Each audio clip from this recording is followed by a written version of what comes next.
بسم اللہ الرحمن الرحیم۔ ناظرین، ایمانوئل کانٹ پر گفتگو کا سلسلہ جاری ہے۔ اب تک ہم اس پر 2 لیکچرز ریکارڈ کر چکے ہیں۔ پہلی نشست میں ہم نے اس امر پر بات کی کہ کانٹ کی فکر کی نوعیت کیا ہے اور میٹا فزکس کے محال ہونے کے لیے، یعنی مذہبی میٹا فزکس ہماری مراد ہے، اس کی دلیل کی نوعیت کیا ہے، اس کے ترکیبی اجزاء کیا ہیں۔ پھر ہم نے یہ دیکھنے کی کوشش کی کہ کانٹ کو مذہبی نقطہ نظر سے قبول کیوں نہیں کیا جا سکتا، کیا مسائل ہیں جو اس کی فکر کے ساتھ مذہبی مقدمات کے لیے پیدا ہو جاتے ہیں۔ آج ہم اس چیز پر گفتگو کرنے کی کوشش کریں گے جو ہماری گفتگو کا تیسرا پرومسڈ پہلو ہے۔ جیسا ہم نے کہا تھا 3 پہلوؤں پہ ہم بات کریں گے، اور وہ یہ کہ کانٹ کی فکر کا نقد کیسے کیا جانا چاہیے۔ اچھا، اب کانٹ کا نقد ظاہر ہے کئی تناظرات میں کئی لوگوں نے پہلے کیا ہے، اور اس کی فکر کے بھی کئی پہلو ہیں۔ ہمیں یہاں پر اپنے سکوپ کو واضح کرتے ہوئے یہ بیان کرنا ہے کہ ہم کانٹ کی فکر کا وہ نقد یہاں اختصار کے ساتھ پیش کرنے کی کوشش کریں گے جس کا تعلق دراصل متکلمین اشاعرہ و ماتریدیہ جو ہے، جو ہمارے اہل کلام ہیں، ان کے فریم ورک کی روح سے کانٹ کی فکر کے اوپر لاگو ہوتا ہے۔ یعنی ہم یہ دیکھنے کی کوشش کریں گے کہ اگر کانٹ کو ائمہ اشاعرہ و ماتریدیہ، یا جن کے لیے ہم متکلمین کی اصطلاح اس گفتگو میں استعمال کریں گے، ان کے روبرو پیش کر دیا جائے تو وہ کانٹ کے اوپر کیا نقد پیش کریں گے، کیا اعتراض پیش کریں گے۔ ہم اپنی گفتگو کو، آج کی جو ہماری گفتگو ہے، اسے 3 حصوں کے اندر ڈیوائیڈ کر سکتے ہیں۔ پہلے ہم یہ دیکھنے کی کوشش کریں گے کہ کانٹ وجودیات کی جو، یعنی میٹا فزکس کی اور آنٹولوجی کی جو بحث ہے، اس میں کہاں فریم ہوتا ہے، اس کے یعنی میٹا فزکس کے کیا مختلف نظریات رہے ہیں اور کانٹ اس کے اندر کہاں پر اپنے آپ کو پلیس کر پاتا ہے۔ کسی بھی مفکر کو سمجھنے کے لیے یہ ضروری ہوتا ہے کہ ہم اس کو مجموعی جو فکر ہے، ہسٹری آف آئیڈیاز ہے، اس کے اندر اس کو وہاں رکھیں تاکہ سمجھ میں آئے کہ وہ بات کہنا کیا چاہ رہے تھے۔ اس کے بعد ہم علمیات کی طرف بحث کو آگے بڑھائیں گے جو کانٹ کا خاص میدان ہے، اور وہ اپنی پیور ریزن کی بنیاد پر ایک خاص نقد ڈیولپ کرتا ہے۔ تو ہم دیکھنے کی کوشش کریں گے کہ اس کی علمیاتی ماڈل کے اندر کیا کیا تضادات اور مسائل موجود ہیں جن کا بآسانی اگر مطلب رد کر دیا جائے، جو کہ بہت زیادہ مشکل نہیں ہے، تو پھر کانٹ کی فکر کہاں پر کھڑی ہو جاتی ہے اس کے بعد جا کے۔ تیسری ہماری گفتگو کا جو آج پہلو ہوگا وہ ہے علیت سے متعلق جو گفتگو ہم کرنے کی کوشش کریں گے انشاءاللہ، کہ کانٹ کا تصور علت کیا ہے اور وہ کیوں کر انٹینیبل ہے، اور کیوں مطلب وہ درست نہیں ہے، اور کیوں کر اس کا ایک الٹرنیٹو ماڈل جو ہمارے اہل کلام نے ڈیولپ کیا وہ ہمارے پاس پہلے سے موجود ہے اور وہ زیادہ ریزنیبل ہے۔ یہ جو ہماری علیت کے حوالے سے جو دوسرا پہلو ہے، اس پر ہم الگ سے دلیل حدوث کے اندر گفتگو کر چکے ہیں، اس پر ہم انشاءاللہ بہت زیادہ تفصیل سے نہیں کریں گے، چند اشارات جو ضروری ہیں وہ کر دیں گے۔ اور جیسا آپ اس پوری گفتگو کے فریم ورک سے یہ اندازہ لگا سکتے ہیں، یہ خاصی پھیلی ہوئی گفتگو ہے جیسے ہم کوشش کریں گے ایک سم اپ کرنے کی مختصر چند اشاروں کے ذریعے، اور جو بھی یہاں موضوعات جو آپ کے سامنے رکھے جائیں گے ان پر الگ سے تفصیلاً گفتگو کی جا سکتی ہے۔ تو سب سے پہلے ہم یہ دیکھتے ہیں کہ ایمانوئل کانٹ وجودیات کی بحث میں کہاں فٹ ان ہوتے ہیں۔ تو وجودیات کے ہم کہہ سکتے ہیں، یعنی جو میٹا فزکس کے نظریات ہیں، یعنی میٹا فزکس براڈلی اسپیکنگ، اگر میں نان ٹیکنیکل لینگویج میں چلا جاؤں، اس چیز کی بحث ہوتی ہے کہ وجود کن سطحوں پر قائم ہے، یعنی حقیقت کن کن سطحوں کے اوپر متحقق ہے، اور یا اس کی نوعیت کیا ہے۔ تو یہ وہ سوالات ہیں جو میٹا فزکس کے اندر اٹھائے جاتے ہیں فلسفیوں کی جانب سے۔ تو میٹا فزکس یعنی حقیقت کن کن سطحوں پر متحقق ہے، اس کے بارے میں ہم کہہ سکتے ہیں براڈلی 3 قسم کے نظریات ہیں۔ ایک نظریہ وہ ہے جو کہتا ہے کہ حقیقت خارج از ذہن متحقق ہے، صرف خارج از ذہن متحقق ہے۔ دوسرا نظریہ یہ ہے کہ نہیں، حقیقت ذہن و خارج دونوں میں متحقق ہے، یعنی دونوں میں، خارج میں بھی اور ذہن کے اندر بھی، یعنی اس کو مینٹل ایگزسٹنس کا نظریہ کہتے ہیں، اور ایکسٹرا مینٹل کا مطلب ہے خارج از ذہن۔ اور تیسرا نظریہ یہ ہے کہ حقیقت صرف مینٹل نوعیت کی ہے، صرف ذہن کے اندر ایگزسٹ کرتی ہے، رہ گیا خارج میں حقیقت کا پایا جانا تو اس کے بارے میں یا مجھے علم نہیں ہے اور یا میں اس کا انکار کروں گا۔ تو یہ 2 قسم کے رویے صرف خارج از ذہن حقیقت کے تصور میں بھی پائے جاتے ہیں۔ اب اگر ہم ان نظریات کو تھوڑا سا کھول لیں اپنی بات کو مکمل کرنے کے لیے، تاکہ کانٹ ہمیں سمجھ میں آ جائے کہ وہ کہاں فٹ ان ہوتا ہے، تو اگر ہم پہلے نظریے کو لیں کہ حقیقت صرف خارج از ذہن ہے، ایکسٹرا مینٹل ایگزسٹنس رکھتی ہے، تو اس کے آگے 2 نظریات ہیں۔ ایک نظریہ یہ کہتا ہے کہ خارج ذہن صرف پرٹیکولرز ایگزسٹ کرتے ہیں، یعنی جزیات ایگزسٹ کرتی ہیں۔ جزیات سے میری مراد یہ ہے کہ جب کسی شے کا مجھے حصی ادراک ہوتا ہے تو کسی پرٹیکولر شے کا ہوتا ہے، مثلا یہ آگ، مثلا یہ گھوڑا، مثلا یہ درخت، مثلا یہ کیمرہ، مثلا زید، ایک خاص انسان وغیرہ۔ تو یہ جو پرٹیکولرز ہیں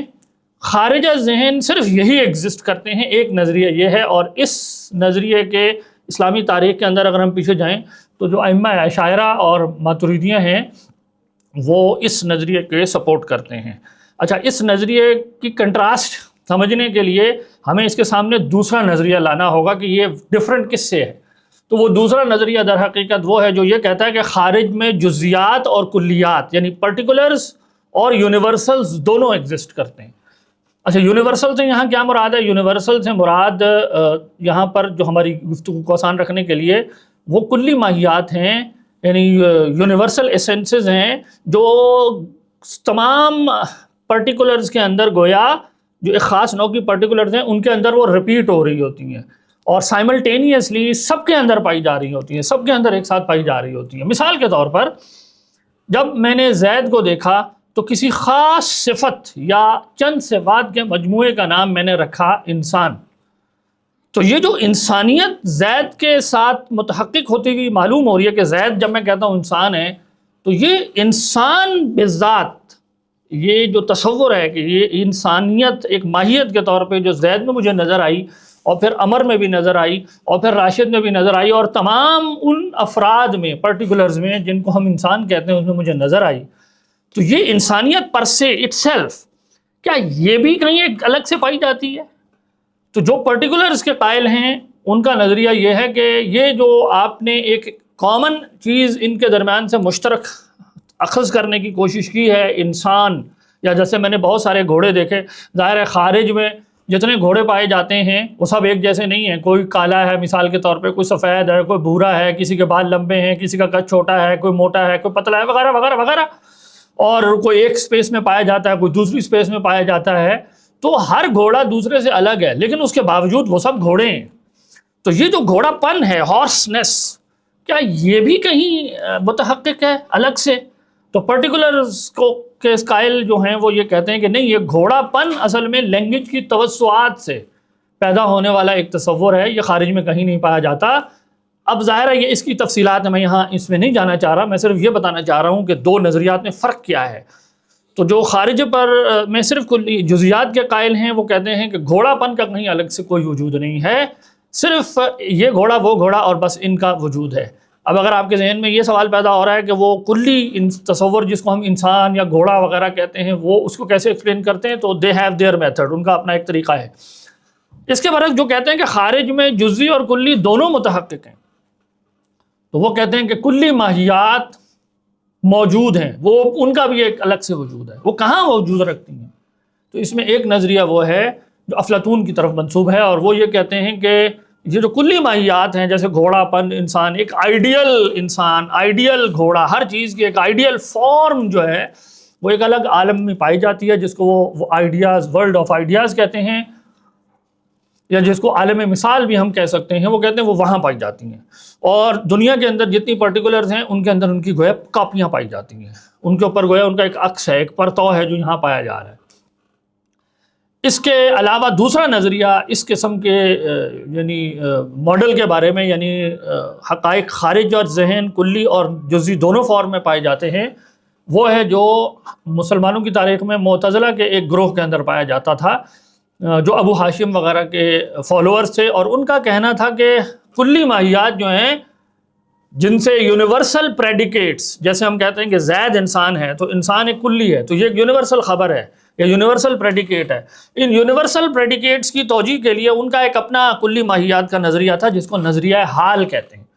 تو ان لوگوں کا کہنا یہ تھا کہ حقائق جو ہیں، یہ جو کلی حقائق ہیں، یہ ایک ایسے حال کے اندر موجود ہیں جسے وہ لا موجود و لا معدوم کہتے تھے، نیدر ایگزسٹنٹ نور نان ایگزسٹنٹ،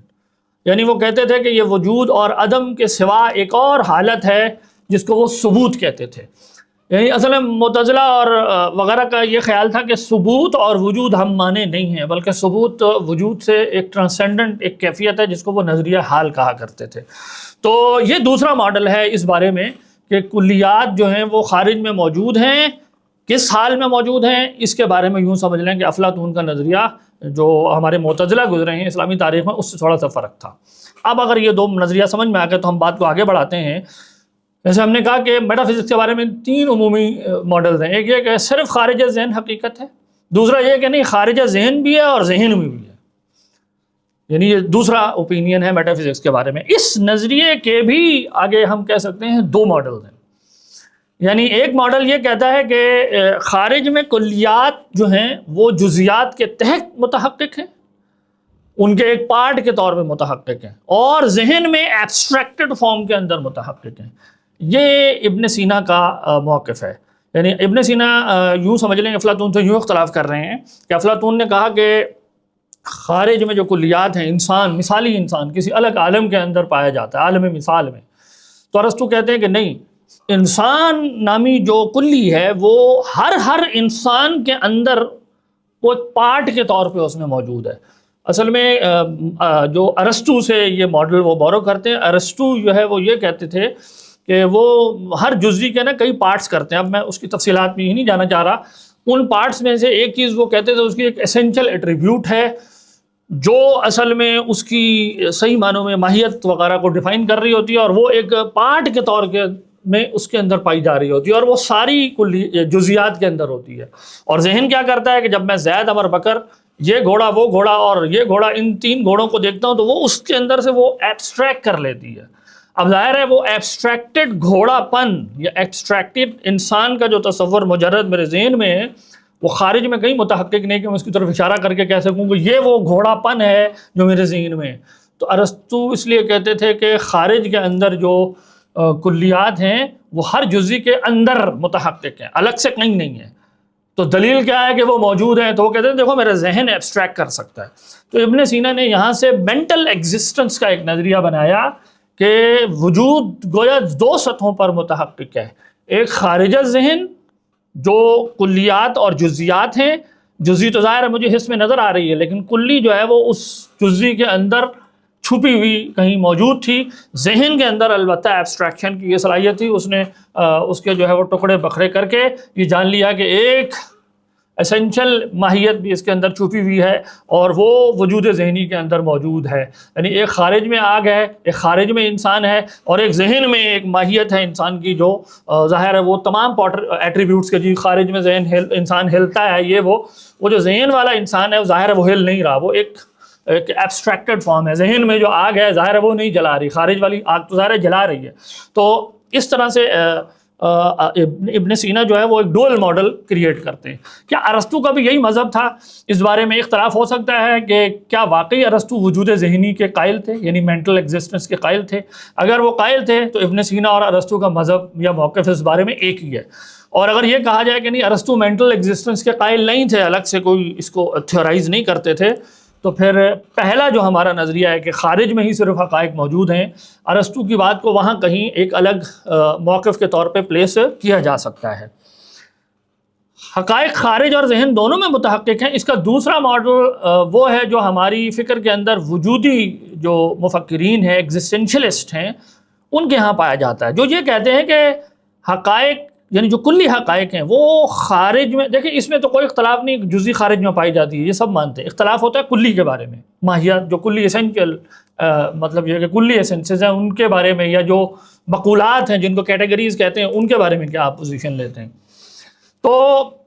وجودی جو مفکرین ہیں ان کا کہنا یہ ہے کہ خارج میں کلیات پائی جاتی ہیں اور ذہن میں بھی پائی جاتی ہیں۔ یعنی یوں سمجھ لیں کہ انہوں نے افلاطون کا موقف اور ارسطو کا جو موقف ہے ان کو ایک قسم کا جمع کر لیا ہے اپنے موقف کے اندر آ کے، کہ خارج کے اندر بھی کلی ایسنسز ہیں، یعنی کسی عالم مثال کے اندر ہیں، اور پھر ان کا ایک اپنا طریقہ ہے، وہ جس طریقے سے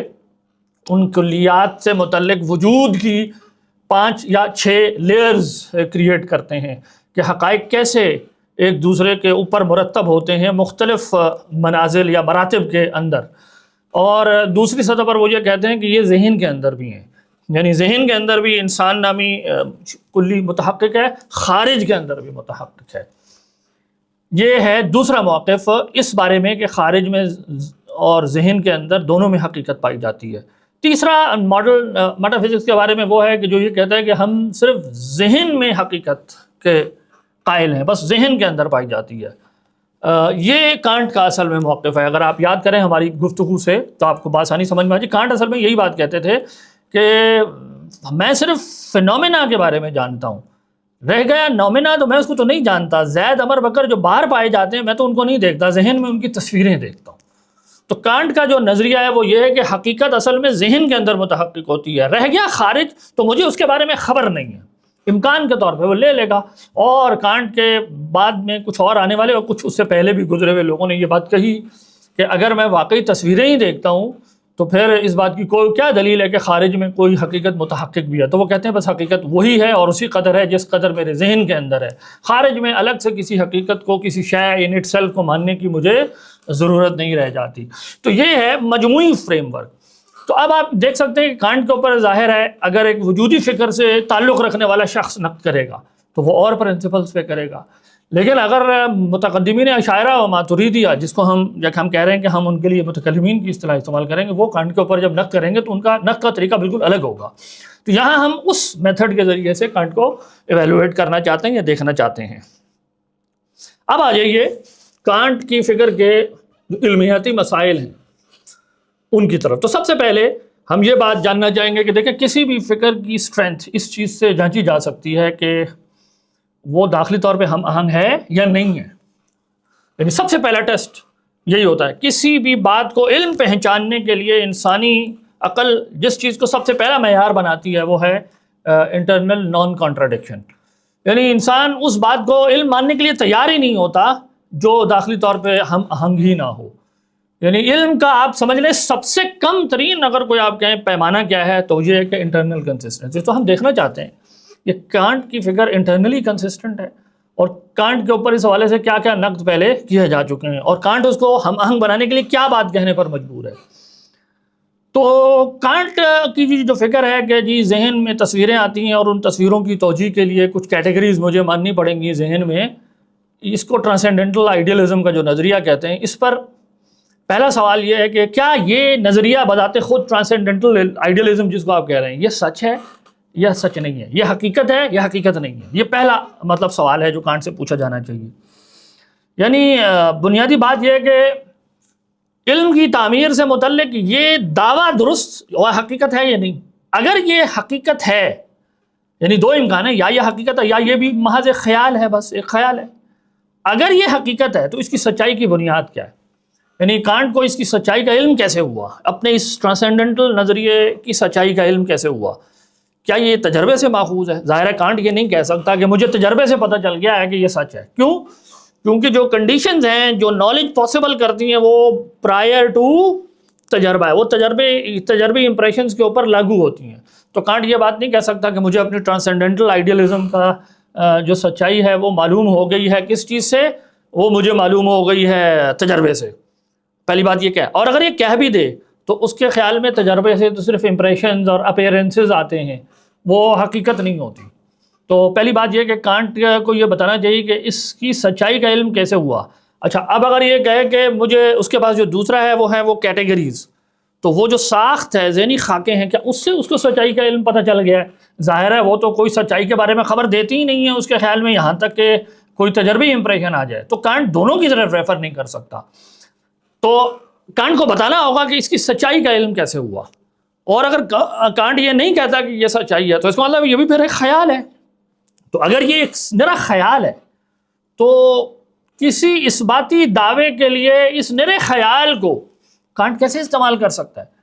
کسی سچائی کے بیان کے لیے ایک خیال کو ہی صرف کانٹ استعمال کرنا چاہ رہا ہے اپنے ماڈل کے اندر۔ یہ اصل میں ہر سوفسطائی فکر کا یہ مسئلہ رہا ہے کہ جس چیز پہ وہ شک کر رہا ہوتا ہے اس کو وہ پریزیوم کر رہا ہوتا ہے۔ تو اور یہ نقد کانٹ کا آج کوئی نیا نہیں ہے، یہ اس کے دور میں ہی فلاسفرز نے آئیڈینٹیفائی کر لیا تھا کہ وہ ایک ڈاگمیٹک طریقے سے اپنے دعوے کی سچائی کو فرض کر لیتا ہے، اور عین وہ پیمانہ جو وہ مذہبی میٹا فزکس کے اوپر لاگو کرتا ہے اپنے دعوے کی سچائی کے اوپر لاگو کرنا بھول جاتا ہے، اس کے اوپر لاگو نہیں کرتا۔ اور ان سوالوں کا کوئی جواب نہیں دیتا۔ اس ضمن میں جو دوسرا سوال کانٹ کی فکر کے اوپر اٹھتا ہے، یعنی داخلی ہم آہنگی کے حوالے سے، وہ یہ ہے کہ کانٹ جب یہ کہتا ہے کہ جی مجھے کچھ کیٹیگریز کا پتہ چل گیا ہے، وجود ذہنی کے طور پہ کچھ کلی مقولات ہیں ان کا مجھے پتہ چل گیا ہے، ان کا کیسے پتہ چلا ہے، وہ کیسے اخذ کی ہیں اس نے؟ اگر وہ کہے تجربے سے تو یہ وہ نہیں کہہ سکتا، کیونکہ تجربہ میننگ حاصل کرتا ہے اس سے، یعنی یہ مقولے شرط ہیں تجربے کی مابینا ہونے کے لیے، تو تجربے سے تو یہ اخذ نہیں ہو سکتے۔ اچھا اگر کہے کہ مجھے ایک اور پرائر کیٹیگریز سے پتہ چل گیا ہے تو یہ تو ایک انفائنائٹ ریگریس ہے، یعنی کانٹ اگر کہے کہ ان کیٹیگریز کا علم اس سے پہلے والی کسی چیز سے ہوا، اس سے پہلے والے سے ہوا، تو اس کا مطلب ہے کہ انفائنائٹ ریگریس پرابلم کے اندر وہ پھنس جائے گا کہ جو کبھی ختم نہیں ہوگا۔ اور اگر وہ یہ کہے کہ مجھے یہ بدیہی طور پہ پتہ چل گیا ہے کہ یہ سچ ہے، تو اس کا مطلب ہے کہ ایک منیمم بدیہی ٹروتھ کا تصور کانٹ کو بھی بہرحال انووک کرنا ہوگا اپنی ان کیٹیگریز کے بارے میں کہ مجھے یہ بات پتہ ہے کہ یہ ٹرو ہے۔ تو اگر یہ بات وہ اس کے بارے میں کہہ سکتا ہے تو دوسروں کو پھر وہ بلاک نہیں کر سکے گا یہ کہنے کے بارے میں کہ جو بدیہی حقائق ہیں وہ بدیہی طور پہ سچ ہیں اور انسان ان کو جانتا ہے اور اس کے اوپر کوئی سوال نہیں اٹھایا جائے گا، جیسے کہ مثال کے طور پہ لا آف نان کانٹراڈکشن۔ تو کانٹ جو ہے، جیسے میں نے کہا کہ بدیہی ایک منیمل یا ایک تصور ٹروتھ کو بہرحال اپنی اس پوری تھیوری کے اندر پریزیوم کیے ہوئے، جس کی بنیاد پہ وہ سمجھتا ہے کہ مجھے کیٹیگریز کا ایبسٹریکشن کر کے پتہ چل گیا ہے۔ اور ان تمام اعتراضات سے بچنے کے لیے کانٹ آخر کار یہی بات کہے گا کہ دیکھو جو ٹروتھ ہے وہ ہوتا ہی ذہنی ہے، یہ وہ آخری حد ہے جہاں جا کے کانٹ کھڑا ہوگا، اور وہ یہ کہے گا کہ ٹروتھ اصل میں خارج کے ساتھ کورسپونڈنس کا نام نہیں ہے، کیونکہ جیسے ہم آگے انشاءاللہ بتائیں گے ادراک کی اس کی تھیوری ہے، اور اس پر پہلے بھی بات ہو چکی، اس کی تھیوری یہ ہے کہ یہ ذہنی امپریشنز کو دیکھنے کا نام ہے۔ تو ایونچولی جو ڈبے ہیں وہ بھی ان ذہنی امپریشنز کے اوپر ایک اور ذہنی امپریشنز ہیں، ایک اور یعنی وجود ذہنی ہے۔ تو کانٹ کہے گا کہ بھائی یہ جو تم کہتے ہو کہ جی خارج کے ساتھ کسی کورسپونڈنس کا نام ٹروتھ ہے اور اس کو فرض کر کے تم مجھ پر اعتراض اٹھا رہے ہو، تو اصل میں تمہارا تصور سچ ٹھیک نہیں ہے، سچ تو بس ذہنی ہوتا ہے، آپس میں ذہنی نظریات کا آپس میں بس ہم آہنگ ہو جانا یہ حقیقت ہے، خارج کے ساتھ وہ کوئی تعلق رکھتے ہیں یا نہیں اس کا کوئی خبر نہیں ہے اور یہ ناقابل علم ہے۔ تو ہم بس یہاں لا کر آپ کو یہ دکھانا چاہ رہے تھے کہ ان تضادات سے بچنے کے لیے کانٹ آخری بات جو کہے گا وہ ایک سوفسٹائی کی بات سے بالکل بھی فرق نہیں ہے۔ سوفسٹائی، جیسے ہم پہلے ہی جب سوفسٹائیوں پہ گفتگو کر رہے تھے تو ہم نے بتایا تھا سوفسٹائیاں کئی طرح کے ہیں، ان میں سے ایک یہ تھا کہ جو کہتے تھے کہ حقائق صرف پرسنل ہوتے ہیں، سبجیکٹو ہوتے ہیں، خارج کے ساتھ حقائق کا کوئی تعلق ہے یا نہیں ہے مجھے پاس نہ علم ہے اور نہ میں یہ جان سکتا ہوں۔ تو کانٹ اس حوالے سے انڈیا گروہ کے اندر پلیس ہوتے ہیں، اور یہی وہ بات ہے جس کو شیخ مصطفیٰ صبری صاحب نے کانٹ کے اوپر نقد کرتے ہوئے اپنی کتاب میں بہت اچھے طریقے سے واضح کر دیا تھا۔ اب علمیاتی مسائل کے اوپر بات کو آگے بڑھاتے ہوئے ہم کانٹ کے نظریہ ادراک پر گفتگو کرنا چاہیں گے، لیکن قبل اس سے کہ میں کانٹ کے نظریہ ادراک کے اوپر کچھ بات کروں، ہم پہلے یہ دیکھ لیتے ہیں کہ ہماری اپنی ٹریڈیشن کے اندر یہ بحث کس طرح ہوئی تھی اور اس پر کیا کیا نظریات ہیں اور کہاں کھڑا ہوا۔ کانٹ نے کوئی ایسی بات نہیں کہی تھی جو پہلے کسی نے کہی نہیں تھی، وہ ایک آلریڈی پیچھے سے چلے آنے والی ٹریڈیشن میں، اور ایون ویسٹ کے اندر جو امپیریسزم کی ایک خاص تشریح چل رہی تھی وہ اسی کے اندر کھڑا ہوا اپنی ایک بات کو اور ایک خاص مسئلے کو حل کر رہا تھا۔ ہماری روایت کے اندر اگر ہم پیچھے جھانک کر کوشش کریں دیکھنے کی تو ہمیں معلوم ہوتا ہے کہ ادراک کے بارے میں 3 بڑے نظریات ہیں، ایک وہ ہے جو اشاعرہ و ماتریدیہ کا ہے، ایک وہ ہے جو علامہ ابن سینا کا ہے، اور ایک ڈیریویٹو نقطہ نظر وہ ہے جو معتزلہ کے ہاں پایا جاتا ہے۔ اب ان میں فرق کیا ہے؟ اشاعرہ و ماتریدیہ کے کہنا یہ ہے کہ ادراک کی جو میٹافزیکل حقیقت ہے وہ اس کے اندر کسی امپریشن کا حصول شامل نہیں ہے، یعنی جب میں کسی شے کا ادراک کرتا ہوں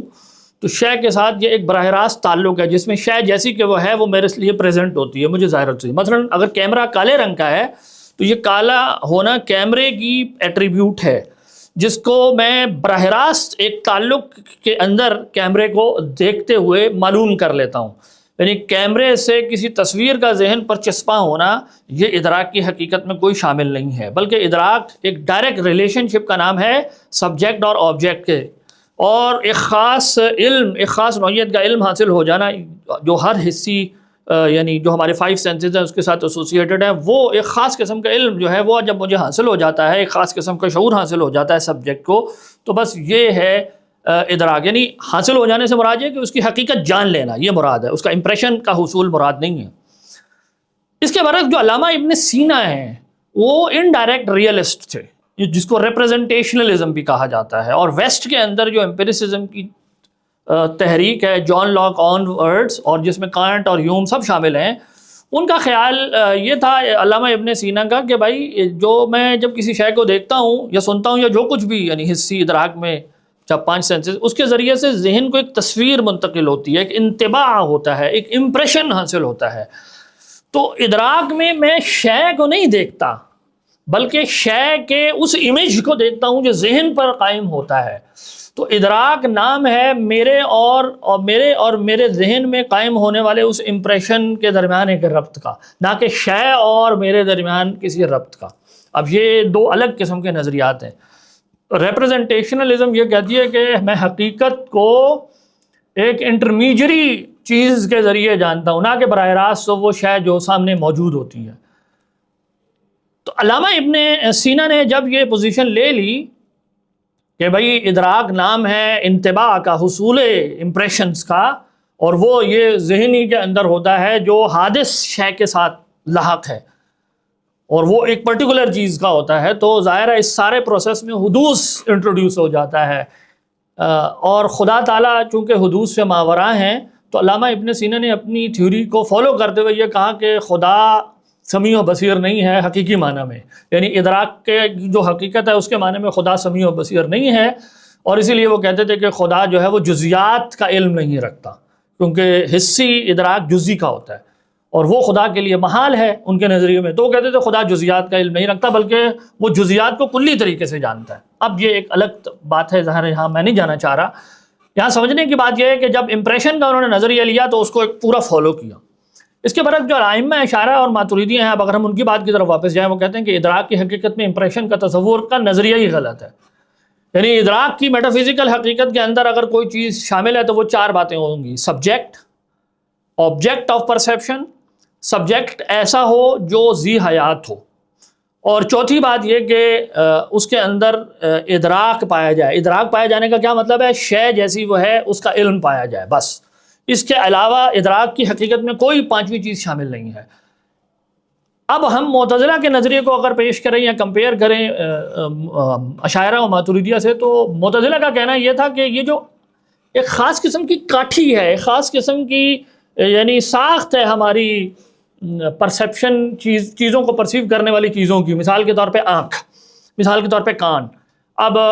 کہا جاتا ہے کہ جب روشنی کسی چیز سے ٹکراتی ہے تو وہ آنکھ کے ریٹینا پہ پڑتی ہے، وہ پھر ریٹینا کے پیچھے کوئی پردہ ہے جس کے اوپر مطلب یہ کہ ایک پروسیس ہے جو پھر برین تک وہ سیلز کی حرکت محسوس ہوتی ہے، اور پھر اس سارے نروس سسٹم کے ذریعے سے جو مجھے اگر ان میں سے کوئی بھی چیز خراب ہو جائے تو مجھے چیز نظر آنا بند ہو جاتی ہے۔ اسی طرح شے کا جہت میں ہونا کہ وہ میرے سامنے آئے، کیونکہ یہ ایک اسپیشل فینومینا ہوتا ہے، کسی چیز کو دیکھنا، آمنے سامنے کا ایک تصور اس میں پایا جاتا ہے۔ تو معتزلہ کا کہنا تھا کہ ادراک کی حقیقت میں یہ ساری چیزیں شامل ہیں، سمع اور بصر وغیرہ میں یہ ساری چیزیں شامل ہیں، اور چونکہ یہ ساری چیزیں ان کے نزدیک سمع و بصر میں شامل ہیں، تو وہ کہا کرتے تھے کہ خدا کا ادراک ہونا محال ہے، یعنی ہم خدا کی بصری رویت نہیں کر سکتے، کیونکہ بصری رویت کے لیے اس شے کا جہت میں آنا لازم ہے، اور خدا اسے ٹرانسینڈنٹ ہے، اور یہ جو باقی سارا اپریٹس ہے یہ بھی ہونا چاہیے کہ اس کے اوپر وہ باڈی ہو، اس کے اوپر لائٹ پڑے ہو، پھر وہ ریفلیکٹ ہو کے آنکھوں پہ آئے، یہ ہو۔ جبکہ ائمہ اشاعرہ و ماتریدیہ کا کہنا ہے کہ یہ اصل میں امور عادیہ ہیں۔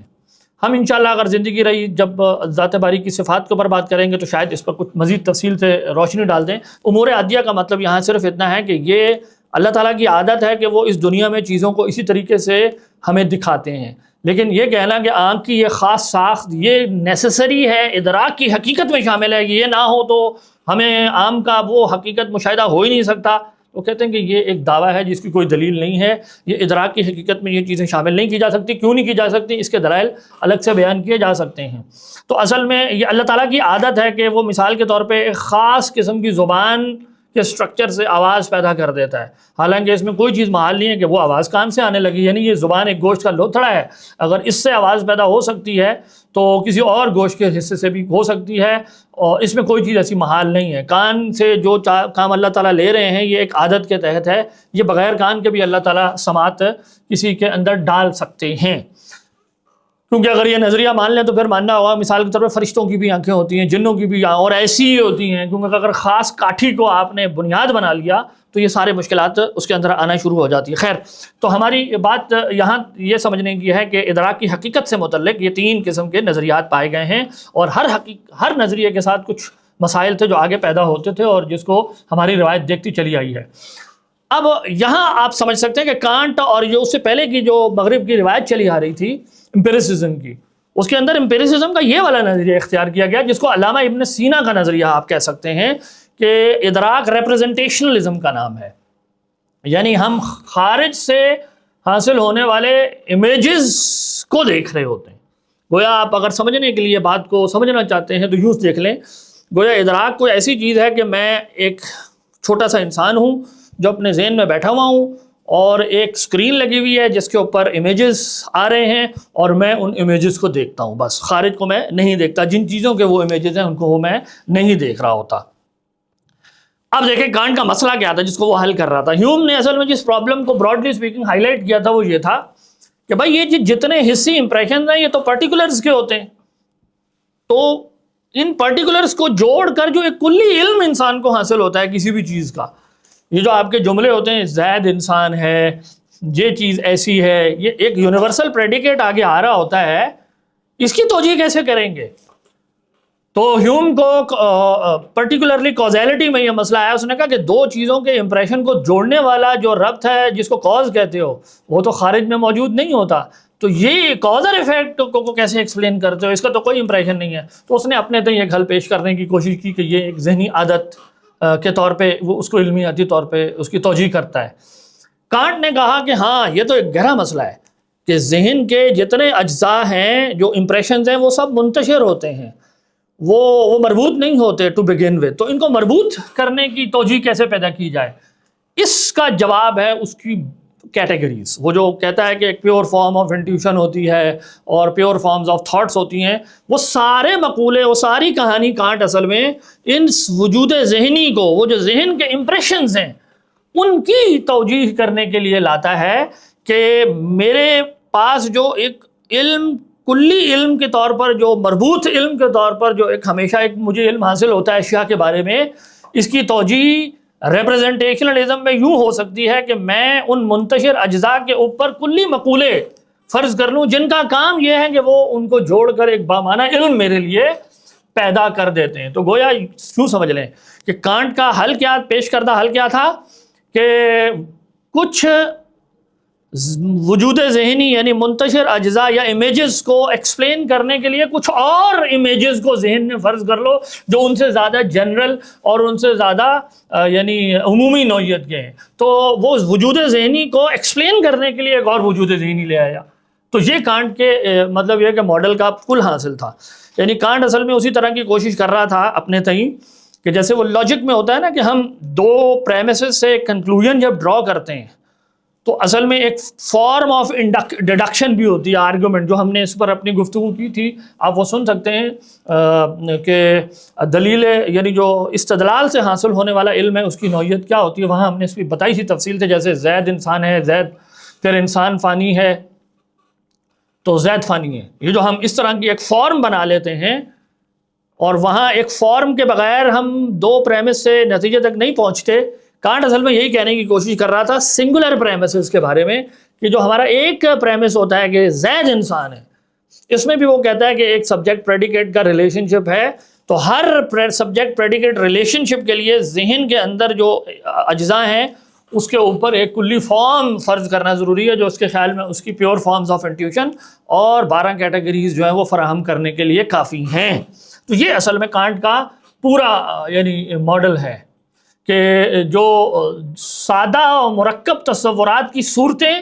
وہ ذہن میں فرض کی جانی چاہیے، وہ موجود ہونی چاہیے، ورنہ کانٹ کہتا ہے کہ ہماری بات پوری نہیں ہوگی۔ اس طرح سے وہ ایک کلی علم کی تشریح کر دیتا ہے، اور اس کے خیال میں علیت نام کا بھی ایک ایسا ہی تصور ذہن کے اندر موجود ہے جو ربط پیدا کرنے کا کام کرتا ہے امیجز کے درمیان۔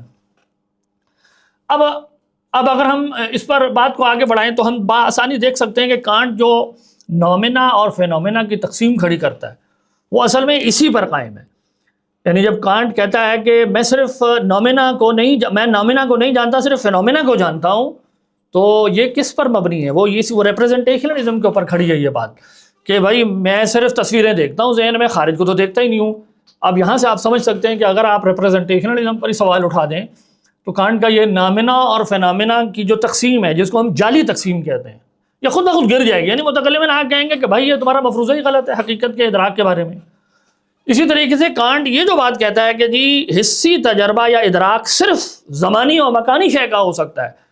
یہ بیسیکلی وہی پرابلم تھی جو علامہ ابن سینا کو بھی لاحق ہوئی تھی کہ جب انہوں نے امپریشن والا یعنی انڈائریکٹ ریئلزم والا یہ نظریہ اختیار کر لیا تو وہ یہاں ٹریپ ہو گئے کہ یہ تو حصول امپریشن جزیات کا ہے، میں فائل میں کسی چیز کے حصول کی بات کر رہا ہوں جو حادث ہے۔ تو وہ انہوں نے کہا کہ خدا سمیع و بصیر ہے ہی نہیں، انہوں نے پھر اس کی ایک توجیہ الگ طرح سے بنانے کی کوشش کرتے ہیں۔ کانٹ کا بھی یہی مسئلہ تھا کہ یہ جو امپریشنز ہیں یہ زمانی و مکانی، اس نے کہا چونکہ چیزوں کے ذہن میں پیدا ہوتے ہیں تو بس اس سے آگے بڑھنا ممکن ہی نہیں ہے علم کی توجیہ کے اندر، کیونکہ امپریشن زمانی و مکانی ہوتے ہیں، جبکہ ہم یہ کہتے ہیں کہ یہ تصور ہی غلط ہے۔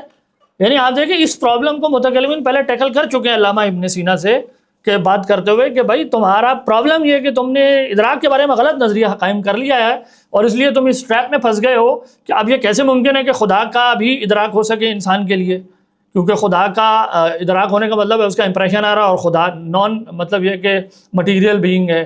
تو متکلمین کہتے ہیں کہ یہ تم نے جو شرطیں ہاتھ لگا دی ہیں یہ غیر ضروری ہیں، ادراک کی حقیقت میں یہ ہے ہی نہیں۔ ادراک کی حقیقت میں جیسے میں نے بتایا وہ چار چیزیں اور ان میں کوئی ایسی چیز نہیں ہے جو خدا کا اٹرنل ہوتے ہوئے ٹیمپورل چیزوں کے ادراک میں مانع ہو جائے یا انسانوں کے خدا کے بصری ادراک میں مانع ہو۔ بھئی مانا کہ اللہ تعالیٰ چاہے تو انسان کے اندر وہ ادراک پیدا فرما دے اپنی بارے میں جو اس کی بصری حقیقت کے ہم مانا ہو، بغیر آنکھ کے سامنے آئے ہوئے، اس میں کوئی چیز محال نہیں ہے۔ تو اب یہ دیکھیں یہ کانٹ کے جو دو بڑے نتیجے وہ اخذ کرتا ہے اس کی ریپریزنٹیشنلزم سے جڑے ہوئے ہیں، اس پر سوال اٹھائیں تو کانٹ کا سارا فلسفہ جو ہے وہ دھرا کا دھرا رہ جاتا ہے۔ پھر آپ دیکھیں کانٹ یہاں سے یہ بات بھی سمجھ لیجیے، کانٹ پوری انسانیت کے فلسفے کا مسئلہ حل نہیں کر رہا تھا، بلکہ وہ مغرب میں پیدا ہونے والی امپیریسزم کی ایک خاص تشریح جو غلط تھی، امپیریسزم کی تشریح، وہ تو بس اس کا مسئلہ حل کر رہا ہے۔ یعنی امپیریسزم کی ریپریزنٹیشنل تشریح یہاں جا کے پھنس گئی کہ کلی علم کی تشریح کیسے کی جائے اگر واقعی علم جو ہے وہ مطلب تجرباتی امپریشنز کا نام ہے۔ تو اس نے کہا ذہن کے اندر کچھ اور مقولے فرض کر لو، دیٹس اٹ، مسئلہ حل ہو جائے گا۔ تو وجود ذہنی کو ایکسپلین کرنے کے لیے وجود ذہنی لے آؤ۔ لیکن جو لوگ اس روایت سے باہر کھڑے ہوئے ہیں وہ ان کو کانٹس کی ان باتوں سے کیا لگے؟ وہ کہیں گے بھائی یہ آپ اپنے گھر کا ایک مسئلہ حل کر رہے ہیں، آپ گویا ایک فاسد خیال کو حل کرنے کے لیے ایک اور فاسد خیال لے آئیں، یعنی اس کو بنائے فاسد علی الفاسد کہتے ہیں۔ یعنی پہلے تم نے ایک غلط نظریہ بنایا امپریشن کا ادراک کے بارے میں اور پھر اس سے پیدا ہونے والے مسئلے کو حل کر دیا اور کہا دیکھو یہ کتنا بڑا فلسفی ہے، اس نے کتنی بڑی بات کر دی ہے جو اس سے پہلے کسی نے کی نہیں تھی۔ تو دوسرے کہیں گے کہ ہمیں تو آپ کی اس پوری گفتگو میں کوئی دلچسپی نہیں ہے۔ پھر آپ دیکھیں کانٹ کی فکر، یہ جو ریپریزنٹیشنلزم ہے یہ صرف کانٹ کا مسئلہ نہیں ہے بلکہ یہ ریپریزنٹیشنلزم سے عجیب و غریب یعنی قسم کے مسائل پیدا ہوتے ہیں جس کی طرف میں یہاں صرف چند اشارے کرتا ہوں۔ پہلی بات آپ یہ نوٹ کریں کہ اس سے ایک لامتناہی تسلسل کا مسئلہ پیدا ہوتا ہے۔ لامتناہی تسلسل کا مسئلہ کہ مطلب یہ ہے کہ اگر ادراک کی حقیقت یہ ہے کہ میں ایک چھوٹا سا انسان ہوں جو ذہن میں بیٹھا ہوا ہے اور وہ ذہن کے پردوں کو دیکھ رہا ہے، اس پہ جو تصویریں ابھر رہی ہیں، تو یہ جو چھوٹا سا انسان ہے پھر کوئی کہے گا کہ اس کے ذہن میں بھی ایک پردہ ہونا چاہیے، پھر وہ اس کے اندر پھر چھوٹے سے انسان میں ایک اور چھوٹا انسان فرض کر لو جو اس چھوٹے سے انسان کے امپریشن کو دیکھ رہا ہو، پردے والے، پھر اس کے اوپر بھی یہی بات کہی جائے گی اینڈ سو آن۔ تو آپ اس کو روکیں گے کیسے؟ دوسری بات یہ کہ اگر آپ ریپریزنٹیشنلسٹ کی گفتگو پہ غور کریں نا تو آپ کو سمجھ میں آئے گی کہ اس کے اندر کس طرح کی یہ عجیب و غریب نظریہ ہے۔ یعنی آپ یہ دیکھیں کہ ایک ریپریزنٹیشنلسٹ مثال کے طور پہ جب یہ کہتا ہے کہ کیٹو پہاڑ 8611 میٹر بلند ہے تو یہ خارج میں موجود کیٹو پہاڑ کے بارے میں خبر نہیں ہوتی، بلکہ وہ یہ کہہ رہا ہوتا ہے کہ میرے ذہن کے اندر ایک امپریشن قائم ہوا ہے جو 8611 میٹر بلند ہے، وہ ہے کیٹو۔ اسی طریقے سے مثال کے طور پہ وہ فاصلوں کے بارے میں بھی ایسی مضحکہ خیز بات کرتا ہے۔ مثال کے طور پہ وہ کہے گا کہ جی فیصل مسجد اگر میرے سے 400 میٹر دور ہے تو وہ یہ نہیں کہہ رہا کہ میرے اور خارج میں موجود فیصل مسجد کے درمیان جو 400 میٹر ہے میں اس کی بات کر رہا ہوں، بلکہ ذہن میں 400 میٹر کا ایک امپریشن قائم ہوا ہے، میں اس کی بات کر رہا ہوں۔ اسی طرح آپ دیکھیں انسان جب آواز سنتا ہے تو آواز کی سماعت میں وہ صرف آواز کی خاص لہروں کو محسوس نہیں کرتا بلکہ اس کی ڈائریکشن کو بھی کر لیتا ہے، اور وہ کتنی دور یا قریب سے ہیں اس کے بارے میں بھی ایک اندازہ لگا لیتا ہے۔ تو گویا کانٹ یہ کہنا چاہ رہا ہے، یا ریپریزنٹیشنلسٹ یہ کہنے کی کوشش کر رہے ہوتے ہیں کہ یہ ڈائریکشن کا بھی ایک امپریشن پڑتا ہے اور اس فاصلے کا بھی ایک امپریشن پڑتا ہے۔ اسی طریقے سے جب ریپریزنٹیشنلسٹ کہے گا کہ ایک ٹرین 150 کلومیٹر کی رفتار سے دوڑ رہی ہے اور ایک گاڑی 80 کلومیٹر کی رفتار سے دوڑ رہی ہے، کار، تو وہ کہہ یہ رہا ہے کہ میرے ذہن میں پڑنے والے امپریشنز کی دوڑنے کی یا رفتار کی میں بات کر رہا ہوں، خارج میں کار، خارج میں یہ جو چیزیں اس کے بارے میں تو مجھے کوئی خبر نہیں ہے۔ جب وہ کہے گا مثال کے طور پہ میرے ذہن میں جو ہے میں نے 50 میگا ہرٹز کی شدت کی آواز کی سماعت ہوئی ہے مجھے، تو وہ یہ بتانا چاہ رہا ہے کہ میرے ذہن میں ان لہروں کی جو شدت کا امپریشن ہے، یہ میں اس کے بارے میں تمہیں بتا رہا ہوں۔ الغرض اگر آپ غور کرتے جائیں تو آپ کو نظر آئے گا کہ یہ ایک عجیب و غریب فضول نظریہ ہے جو حقیقت کے بارے میں، اور جتنی اب ماڈرن بحثیں آ رہی ہیں پرسیپشن کی، اگر آپ ان کو دیکھیں تو آہستہ آہستہ ریٹریٹ ہے، اور اب جو نظریات غالب ہوتے چلے جا رہے ہیں وہ آہستہ آہستہ ڈائریکٹ ریئلزم کی طرف جا رہے ہیں، اور ڈسجنکٹیوزم جو ہے وہ آج کے دور میں ایک بہت کھلے عام ان تمام نظریات کو چیلنج کرنے والا نظریہ موجود ہے، اور اس کے اوپر ایک نیا لٹریچر پیدا ہو چکا ہے۔ پھر آپ دیکھیں کہ یعنی آپ یوں دیکھیں گے یہ ایک عجیب و غریب نظریہ ہے جس کے مسئلے کانٹ حل کرنے کی اپنے تئیں کوشش کر رہا تھا، اور اس کو وہ پھر کوپرنیکن انقلاب کا نام دے دیتا ہے کہ جی وجود ذہنی کے اوپر وجود ذہنی لاؤ اور کہو کہ اب دیکھو سارے حقائق میرے ذہن کے مطابق جو ہے وہ حل ہونا شروع ہو گئے ہیں، سبجیکٹو بن کے رہ گئے ہیں۔ تو اس کا آپ نے خارجی تجربے کی تو آپ نے کوئی توجیہ کی نہیں، آپ نے تو صرف ذہنی باتیں بنائیں۔ تیسری بات آپ یہ دیکھیں کہ کانٹ کا نظریہ جو ہے وہ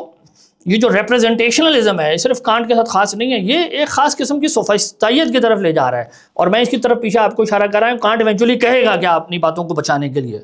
تو یہ اصل میں سوفسٹائیت پیدا ہوتی ہے ریپریزنٹیشنلزم سے۔ اب میں آپ کے سامنے امام رازی کا ایک پیسج پڑھتا ہوں، آپ دیکھیں امام رازی نے جہاں بحث کی ہے علامہ ابن سینا کے نظریے پہ، وہاں انہوں نے اس بحث کے بعد اس کے اوپر دلائل قائم کرنے کے بعد اس کے نظریے کی تردید میں جو تبصرہ کیا ہے وہ آپ دیکھیں کتنا بامانہ ہے، اور آپ کو لگے گا گویا آج کے دور میں امام رازی کانٹ کے اوپر بیٹھ کے وہ تبصرہ کر رہے ہیں کہ بھائی یہ جو تم ماڈل پیش کر رہے ہو اس کا مطلب کیا ہے۔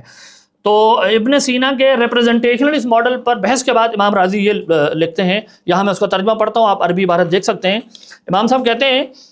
کہ پس ان وجوہ سے ثابت ہوا کہ ادراک انطباع یعنی ذہن و نفس میں شے کی صورت نقش ہونے کا نام نہیں،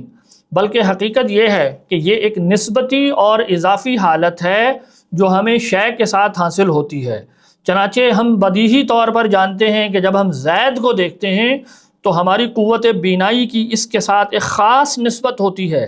رہی یہ بات کہ مدرک یعنی جس دیکھی جانے والی چیز جس کا ادراک ہوتا ہے خارج میں موجود زید نہیں بلکہ وہ تو غیر مدرک ہی رہتا ہے، اور اصل میں مدرک اس کا مظہر یا شبیہ اپیرنس ہوتی ہے، یعنی تھنگ ان اٹ سیلف نہیں ہوتی، اپیرنس ہوتی ہے۔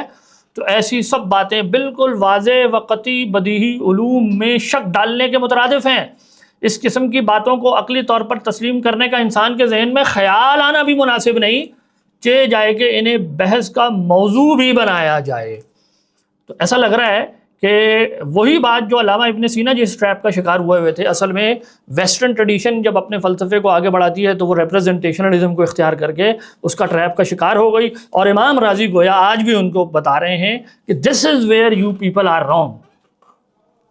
اب کانٹ کی یہ جو فکر ہے جیسے ہم دیکھ چکے ہیں، یہ ایونچولی چونکہ سبجیکٹو بنا دیتی ہے تو اس سے ایک بہت ظاہر ہے اس میں معروضیت کا سارا لاس ہے، اور مغرب کے اندر 20ویں صدی کے اندر جو اپسٹیمولوجی بہت ساری ڈیولپ ہوئی ہے اس کا ایک بہت بڑا مسئلہ یہی سبجیکٹیوزم ہے۔ وہ علم کو بالآخر کرتے کرتے سارا سبجیکٹو بنا دیتا ہے، جیسے میں نے کہا لوگوں نے یہاں تک کہنا شروع کر دیا فینومینالوجی اور بہت سارے اور روایت، بھائی خارج میں خے ہے یا نہیں مجھے کیا پتا، بس شے اسی قدر ہے جس قدر میں جانتا ہوں۔ اور اس سے پہلے یہ بات جو ہے وہ اس سے ملتی جلتی برکلے کہہ چکے تھے کہ to be is to be perceive, بس شے اسی قدر ہے جس قدر میں اس کو جانتا ہوں، اور ہونے کا مطلب ہی اس کا ادراک کیا جانا ہے۔ تو اسی بات کو اگر ہم مزید آگے بڑھاتے ہوئے کانٹ کے اوپر یہ سوال اٹھائیں کہ چلیں ہم ایک لمحے کے لیے آپ کی اس بات کو مان لیتے ہیں کہ ذہن کے اندر کیٹیگریز ہوتی ہیں، لیکن اس سے یہ لازم نہیں آتا کہ انسان ان کیٹیگریز سے خارج کے کسی علم کو حاصل نہیں کرتا۔ یعنی اگر میں فرضی طور پر یہ مان بھی لوں کہ کیٹیگریز وغیرہ کچھ ہوتی ہوں گی، لیکن بہرحال وہ خارج کے بارے میں خبر دیتی ہیں. یہ استدلال کانٹ کے اوپر ڈالا جا سکتا ہے بھائی مانا کہ آپ یوں سوچیں کہ جو کیٹیگریز ہیں وہ تمام اشیاء کے ساتھ یا تمام ماہیات یا حقائق کے ساتھ جو خارج سے آ رہے ہیں ان کے ساتھ ایکولی ڈسٹنٹ ہوتی ہیں. کوئی خاص کیٹیگری مثال کے طور پر ماہیت کی جو کیٹیگری ہے وہ یا کوانٹٹی کی جو کیٹیگری ہے وہ فٹ بال اور گیند کے ساتھ ظاہر ہے ایک جیسی ہی نسبت رکھے گی، لیکن فٹ بال بڑا اور گیند چھوٹی، اس کی توجیہ کانٹ کیسے کر سکتا ہے جب تک کہ وہ یہ نہ مانے کہ واقعی خارج میں فٹ بال بڑا ہے اور گیند چھوٹی ہے. یہ مسائل جو ہیں کانٹ کے لوگوں نے اور بھی پہلے اٹھا چکے ہیں. وہ کہتے ہیں کہ کانٹ اس تیسرے راستے کو بند کیسے کر سکتا ہے، کیونکہ ہر کیٹیگری کا خارج کے ساتھ ایک خاص قسم کی کیٹیگری جس کے اوپر یعنی وہ حقیقت جس پہ اس کو لاگو کرتا ہے جزئی حقیقت پہ، اس کے ساتھ وہ مساوی نسبت رکھے ہوتی ہے. تو کانٹ یہ بات کیسے کہہ سکتا ہے کہ نہیں خارج کے بارے میں کوئی خبر مل ہی نہیں رہی ہوتی، یعنی اس کو ماننا پڑے گا اپنے ماڈل میں کہ یہ جو ترجیح قائم ہو رہی ہے اس کیٹیگری کی کسی خاص چیز کے بارے میں بڑے چھوٹے زیادہ کم ایک خاص قسم کی اور دوسری قسم کی یہ خارجی خبروں پر ہی منحصر ہے. یہ ذہنی امپریشنز تک محدود کرنے کی گویا وہ یہ کہنے کی کوشش کریں محدود کرنے کی کوئی دلیل نہیں ہے. یعنی کانٹ کے سسٹم میں گویا یوں کہا جا سکتا ہے کہ کیٹیگریز کا کام ویلیڈیٹ کرنا ہے، کریٹ کرنا نہیں ہے. اور اس کا جواب کانٹ اپنے سسٹم کے اندر ریجیکٹ کرتے ہوئے کوئی کانٹین نہیں کہہ سکتا کہ نہیں یہ محال ہے، یہ نہیں ہو سکتا، بلکہ تضاد یہ ہے یہاں کانٹ کا کہ وہ خود اپنے سسٹم کے اندر رہتے ہوئے سبسٹنس اور کاز کی کیٹیگری کو خارج پر لاگو کرتا ہے. یعنی کس طرح؟ یعنی وہ کہتا ہے کہ خارج سے ایک امپریشن آتا ہے ذہن میں تو گویا سبسٹنس یعنی موجود ہے، خارج میں کچھ ہے، یہ وہ کہہ رہا ہے. یہ کس پر لاگو کر رہا ہے؟ موجود ہونے کی کیٹیگری ذہنی امپریشنز پر لاگو نہیں کر رہا. سمجھنے کی بات یہ ہے وہ کاز کرتے ہیں میرے امپریشنز کو، تو یہاں کاز کی کیٹیگری اس نے امپریشن کے اوپر لاگو نہیں کی، خارج میں ایک چیز ہے اس کے اوپر لاگو کر دی ہے. تو کہنا میں یہ چاہ رہا ہوں کہ جن لوگوں نے کانٹ کے اوپر نقد کیا انہوں نے کہا کہ کانٹ اپنے سسٹم کے اندر رہتے ہوئے متضاد بات کر جاتا ہے، اور اس تضاد کا حل یہ ہے کہ اس کو ماننا چاہیے کہ یہ کیٹیگریز بھی بہرحال اس کو خارج کی خبریں دے رہی ہوتی ہیں نہ کہ وجود ذہنی کی نری. اصل میں دیکھیں میٹا فزکس کے بارے میں کانٹ کا جو استدلال ہے نا محال ہونے کی وہ کچھ اسی طرح کا ہے. وہ کہتا ہے کہ دیکھیں جزیات کے امپریشنز آتے ہیں، ان امپریشنز کو ایکسپلین کرنے کے لیے کچھ کیٹیگریز ہیں. اب چونکہ خدا کا کوئی امپریشن ممکن نہیں ہے کیونکہ خدا زمانی مکانی نہیں ہے، اس نے یہ پہلے مفروضہ قائم کر لیا کہ امپریشن تو صرف زمانی مکانی چیزوں کے ہوتے ہیں، خدا زمانی مکانی ہے نہیں. تو چونکہ خدا کا امپریشن نہیں ہو سکتا لہٰذا کیٹیگریز کے ذریعے اس کے بارے میں کوئی بات میننگ فلی کہی نہیں جا سکتی، اور کیٹیگریز بذات خود کوئی نالج نہیں کریٹ کرتی. تو اس لیے کہتا ہے خدا یعنی خدا کے بارے میں یہ جو مذہبی میٹا فزکس میں جتنی گفتگو ہوتی ہے یہ ناممکن ہے، محال ہے. یہ اس وجہ سے کیونکہ اس نے یہ فرض کر لیا کہ میرے پاس خارج کے بارے میں کوئی خبر آ نہیں رہی ہوتی، اور ظاہر ہے اس کے پیچھے ریپرزنٹیشنلزم کا ایک پورا نظریہ کھڑا ہوا ہے. اب آ جائیں تیسری جہت پر. جیسے ہم نے کہا علمیاتی مسائل پہ کچھ بات کریں گے، اور یہاں میں بہت زیادہ تفصیل میں نہیں جاؤں گا کیونکہ ہم دلیل حدوث میں اس پر تفصیل سے گفتگو کر چکے ہیں. جو لوگ اس کو دیکھنا چاہتے ہیں کہ علیت کی بحث ہمارے علم کلام کے کانٹیکسٹ میں کیسے ہوتی ہے، انہیں دلیل حدوث کا وہ سیکشن جہاں ہم نے حادث کے لیے محدث ہے یعنی everything that begins to exist has a cause, وہ والا جو سیکشن ہے وہ ملاحظہ کریں، انشاءاللہ وہاں ان کو یہ بات زیادہ تفصیل سے واضح ہو جائے گی. اب کانٹ کا تصور علیت کیا ہے؟ کانٹ کا تصور علیت بیسیکلی یہ ہے کہ وہ کہتا ہے کہ علیت یعنی وہ سمجھ رہے ہیں وہ تین کمپوننٹس ہیں اس کے علیت کو سمجھنے کے لیے. پہلی چیز وہ یہ کہتا ہے کہ علیت ٹیمپورل پروسیشن آف ایونٹس کا نام ہوتا ہے. یعنی علیت عبارت ہے ٹیمپورل پروسیشن یعنی زمانی واقعات کی ترتیب میں جو پہلے ہوتا ہے، زمانی طور پر پہلے ہوتا ہے وہ کاز ہوتا ہے، اور وہ اپنے مابعد یعنی زمانی طور پر جو مابعد ہے اس کے لیے موجب ہوتا ہے، نیسیسیٹیٹنگ کاز ہوتا ہے، اس کو لازم کرنے والا ہوتا ہے. تو زمانی پروسیشن آف ایونٹس میں زمانی تقدم اور ایجاب شے کے لیے نیسیسیٹیٹنگ ہونا یہ اس کا ایک تصور علت ہے. کانٹ کہتا ہے اصل میں چیزوں میں جو علت اور معلول کا ربط بناتا ہوں اس اصول سے بنا رہا ہوتا ہوں. اب کانٹ سے پوچھنا چاہیے کہ جناب یہ جو آپ نے علت کا تصور لے کے اس کو نرا خیال بنا دیا ہے، اس کی کیا دلیل ہے آپ کے پاس؟ صرف یہ کہنا کہ میں اس سے اقتران ایکسپلین کر سکتا ہوں، یہ تو کوئی دلیل نہ ہوئی نا. یعنی یہاں سمجھنے کی بات یہ ہے کہ کانٹ کا تصور علت لوڈڈ ہے، اس میں زمانہ بھی لے آیا، زمانی طور پہ تقدم کو بھی لے آیا اور ایجاب کو بھی لے آیا. تو اگر آپ نے یہی سب کچھ کرنا ہے تو اس کی بھی دلیل بھی ہونی چاہیے نا کہ بھائی علت زمانی بھی ہو سکتی ہے، علت ٹیمپورلی پرائر ہونے کا نام ہے اور وہ نیسیسیٹیٹنگ ہے. تو کانٹ اپنے تصور ایک لوڈڈ تصور علت کو اپنے ماڈل میں بلڈ کر دیا. اصل میں وہ یہ ماڈل جو ہے نا علت کا وہ لے کر آیا ہے نیوٹن کی فزکس سے کہ بھائی وہ چونکہ ایسی ریگولیرٹیز اور قوانین کی باتیں کر رہا تھا تو اس نے کہا ہاں ٹیمپورلی پروسیشن آف ایونٹس کو بس میں اگر قوانین کے اندر بندھے ہوئے ہوں تو اس تصور علت سے ایکسپلین کر سکتا ہوں. اب ظاہر ہے یہ ایک بنے بنائے ماڈل کو اپنی طرف سے فرض کر کے جو ہے وہ لوگوں کے اوپر مسلط کر رہے ہیں، اس کو تحکم کہتے ہیں. یعنی آربیٹریلی آپ نے ایک چیز بنا لی کیونکہ آپ سمجھتے ہیں کہ اس سے اقتران ایکسپلین ہوگا، لیکن اگر اقتران ایکسپلین کرنا ہی یعنی کنکرنس آف ایونٹس اور ریگولیرٹی ایکسپلین کرنا ہی مقصد ہے تو ہم اس سے پہلے بات کر چکے ہیں کہ وہ موجب کے بجائے موجد کا جو نظریہ ہے کہ والنٹری ایجنٹ اپنے ارادے سے چیزوں کو خاص ترتیب سے پیدا کرتا ہے، اس سے بھی ایکولی ایکسپلین ہوتا ہے. اور کانٹ کے پاس کوئی وجہ نہیں ہے کہ وہ اپنے نظریے کو اس سے سپیریئر کہہ سکے، بلکہ کانٹ کے نظریے کا مسئلہ یہ ہے کہ اگر علت موجد نہیں موجب ہو، نیسیسیٹیٹنگ ہو تو پھر کائنات قدیم ہوتی ہے، اور اس کے اوپر ہم بات کر چکے ہیں. تو کانٹ اگر یہ کہنا چاہ رہا ہے کہ علت جو ہے وہ موجب چیز کا نام ہے جو نیسیسیٹیٹنگ فیکٹر ہوتا ہے تو اس کو ماننا چاہیے کہ عالم قدیم ہے، یعنی اس کی اس کی لازمی کرالری ہے اس کی پوزیشن کی، اور عالم قدیم نہیں ہو سکتا. ہم اس سے عالم حادث ہے کہ بحث جا کے ملاحظہ کر رہے ہیں، اٹ از امپاسبل. تو علت کا یہ جو تصور ہے اس کا یہ تصور ہم کہتے ہیں غلط ہے. اور زمانی چیز کو علت کہنا یہ کانٹراڈکشن ان ٹرم ہے، ان معنوں میں کہ اس کی اسینشل حقیقت یعنی جو حادث ہے، جو چیز زمانی اور مکانی طور پہ اسپیسیفائڈ ہو وہ حادث ہوتی ہے. اس پر آپ ناظرین ہماری گفتگو سن سکتے ہیں حدوث عالم پر جا کے، اور حادث عالم ہے وہاں پر بھی، کہ زمانی چیز بائی ڈیفینیشن معلول ہوتی ہے، یہ اس کی ایسنس ہے. اسی کو علت کہنا ان اٹ سیلف یہ کانٹراڈکشن ان ٹرم ہے، یہ ہو ہی نہیں سکتا. تو زمانی اچھا پھر یہ کہنا کہ زمانی طور پر مقدم ہوتی ہے علت ایفیکٹ سے، یہ ایک اور مسئلہ ہے. کیونکہ گویا آپ اس میں کیا کہہ رہے ہیں، گویا آپ یوں سمجھیں کہ دو ٹائم پیریڈز ہیں T0 اور T1. تو میں یہ گویا کہہ رہا ہوں کہ T0 پر وہ کنڈیشن یا وہ حادث واقعہ پایا گیا جو T1 کے لیے اصل میں کوز بن رہا ہے، اور T1 میں T0 موجود نہیں ہے. یعنی جو T0 والا ایونٹ ہے وہ T1 پر نہیں پایا گیا. تو اگر ماقبل کنڈیشن بعد والے کے لیے شرط ہے علت بننے کے لیے، تو گویا آپ یہ کہہ رہے ہیں کہ جب کاز پایا گیا تو ایفیکٹ اس وقت نہیں تھا T0 پہ، بلکہ ایفیکٹ T1 پر آ رہا ہے.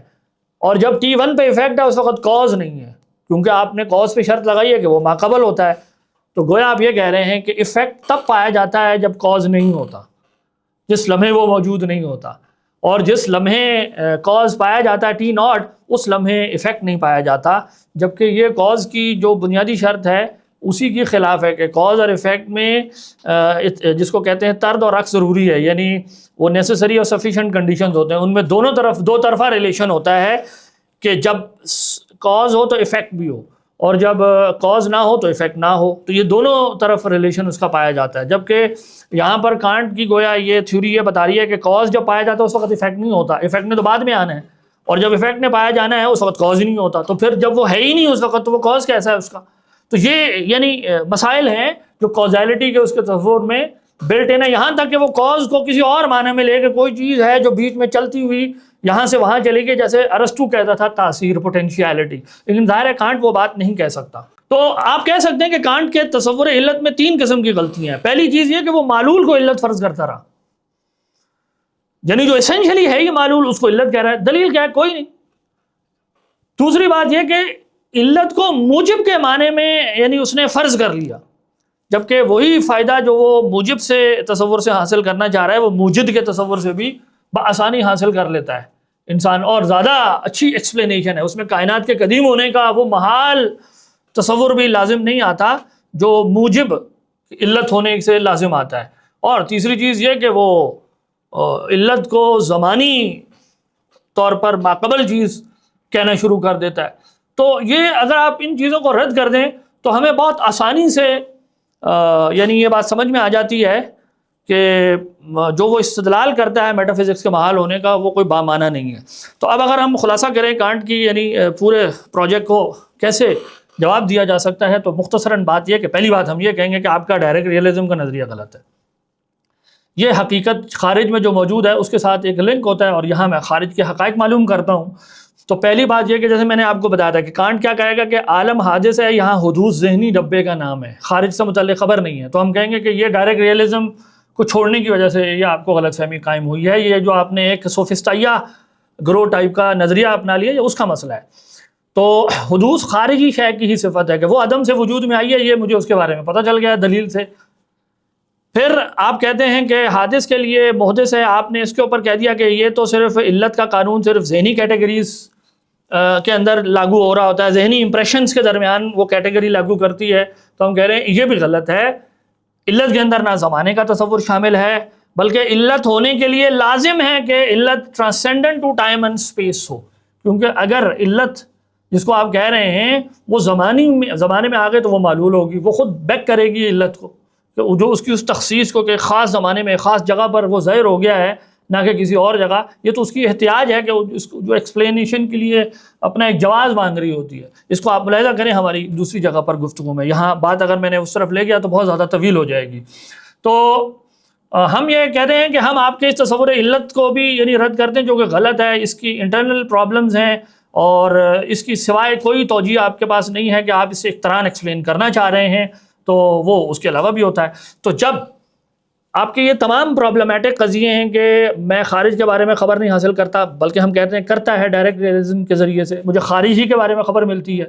اور علت ہونے کے لیے زمانی ہونے کی کوئی شرط نہیں ہے، اور ادراک ہونے کے لیے شے کا زمانی اور مکانی ہونا یہ بھی کوئی شرط نہیں ہے، بلکہ یہ بالکل ممکن ہے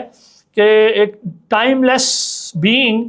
کسی ٹائمڈ چیز کا ادراک کرے۔ اس میں کیا چیز محال ہے؟ کچھ بھی نہیں ہے، اگر ڈائریکٹ ریلیشن کا یہ نام ہے۔ تو یہ تمام وہ چیزیں ہیں، اور وہ ٹائم لیس رہتے ہوئے اس کو کاز کرے، تو اس میں کوئی چیز محال نہیں ہے۔ تو چونکہ وہ تمام امور جس کے اوپر کانٹ اپنا مقدمہ کھڑا کرتا ہے متکلمین کے نظریے کے مطابق وہ سب غلط ہیں، لہٰذا ہم سمجھتے ہیں کہ کانٹ نے میٹا فزکس کے محال ہونے کے لیے جس چیز کو بنیاد بنایا، اور اس کی سمجھ لیں اچھی طرح ریپرزنٹیشنلزم ہے اور علت کا غلط تصور ہے۔ اگر آپ ان دونوں چیزوں کو ڈیبنک کر دیں تو کانٹ کے نظریے کے اندر کوئی ایسی چیز نہیں رہ جاتی جو قابل لحاظ ہو۔ اور امام رازی کا تبصرہ جو ہے وہ یاد رکھیے گا۔ یہاں ہم اپنی گفتگو کا اختتام کرتے ہیں۔ والسلام علیکم۔